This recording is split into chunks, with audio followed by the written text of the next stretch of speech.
Kemudian saya juga sampaikan bahwa kepada Mario, dia harus melakukan pertobatan, meminta maaf. Bahkan ketika Ananda David masih belum sadar, saya sampaikan kepada dia, kamu harus bertobat, panggil namanya dalam hatimu, sebut namanya dalam hatimu. Minta maaf, bilang kamu akan menjadi sahabatnya, kamu akan menjadi temannya, dan meminta Ananda David untuk bangun, segera sadar. Saya yakin kalau kamu bertobat dengan sungguh-sungguh, maka David akan bisa bangun dan sembuh seperti semula. Itu saya sampaikan. Kemudian saya juga sudah meminta maaf kepada keluarga korban, ke ayahanda dari Ananda David.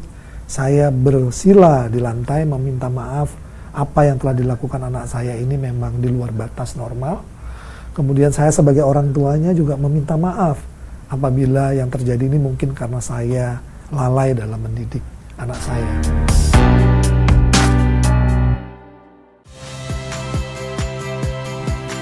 Saya Tifa Solesa.